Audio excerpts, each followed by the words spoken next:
स्वाति के साथ हुई मारपीट का सच क्या है? सीएम आवास के अंदर का राज क्यों चुप्पी साधे बैठे हैं सीएम केजरीवाल? स्वाति के आरोप सही या मामला कुछ और?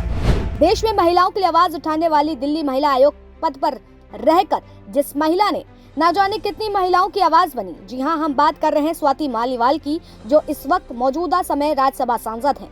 लेकिन उनके साथ हुई बदसलूकी का सच क्या है, ये आज देश भी जानना चाहता है।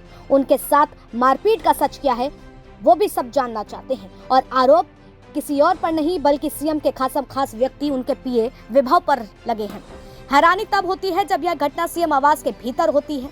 यह मामला जैसे ही सामने आया, चारों तरफ चर्चा का विषय बना हुआ है कि आखिर राज्यसभा सांसद तक महफूज नहीं है अपनी पार्टी के भीतर। हालांकि इस पूरे मामले के 3 दिन बाद स्वाति मालीवाल सामने आती हैं और पुलिस को लिखित रिपोर्ट दर्ज कराती हैं। लेकिन सवाल था कि आखिर स्वाति मालीवाल को इतना वक्त क्यों लग गया? उन पर कोई दबाव था या फिर बात कुछ और थी? जब केजरीवाल से प्रेस कॉन्फ्रेंस में यह सवाल किया जाता है तो वह खुद माइक हटा करके अखिलेश की तरफ कर देते हैं। वहीं उनका जो खास व्यक्ति पीए विभव है, वो उल्टा स्वाति मालीवाल के खिलाफ थाने जाकर के रिपोर्ट दर्ज करा देता है। अब कौन सच्चा है, कौन झूठा है, ये तमाम सवाल आज इर्द गिर्द घूम रहे हैं और पुलिस इसको जानने की तलाश में भी जुटी हुई है, क्योंकि मामला यह महिला का है और कोई मामूली महिला का नहीं। वो देश की चयनित एक राज्यसभा सांसद हैं, जिनके साथ खुद इतनी कड़ी सिक्योरिटी रहने के बाद भी उनके साथ मारपीट हो जाती है।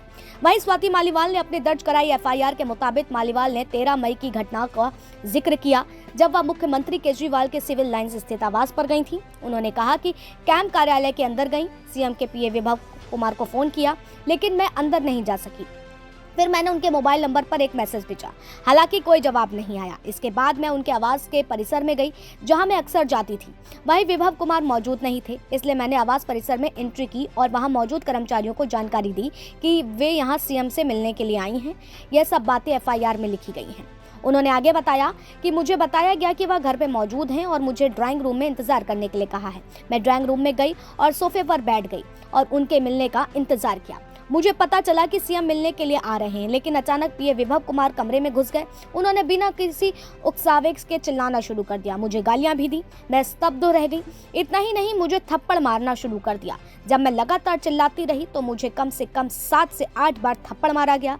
मैं वहां मदद के लिए भी चिल्लाई, जानबूझकर मेरी शर्ट के ऊपर खींची। उन्होंने बताया कि मैंने उनसे बार बार कहा कि मैं मानसिक धर्म के दौर से गुजर रही हूँ, कृपया मुझे जाने दें, लेकिन जाने नहीं दिया।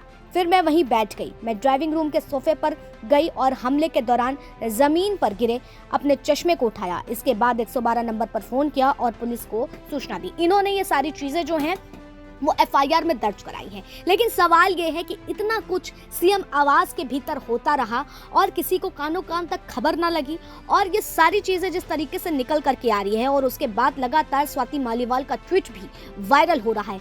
वहीं वो 10 से 12 सेकंड का वीडियो जिसमें स्वाति मालीवाल विभव की ओर चिल्लाते हुए दिख रही हैं। हालांकि स्वाति मालीवाल ने उन सारी चीजों को लेकर के कहा है कि वो वीडियो एडिट किया गया है, गलत तरीके से पेश किया जा रहा है। हालांकि अभी तक कोई भी सच सामने नहीं आया है। वहीं भाजपा की तरफ से लगातार स्वाति मालीवाल के पक्ष में सीएम केजरीवाल को घेरा जा रहा है, लगातार प्रदर्शन दिल्ली में देखा जा रहा है। लेकिन सवाल अभी भी वही बना हुआ है कि आखिर सीएम आवास के घर के भीतर वो कौन सा राज है, वो क्या वो बात है कि आखिर इतनी बड़ी घटना एक महिला के साथ हो जाती है, और क्या ये सही है या फिर मामला कुछ और?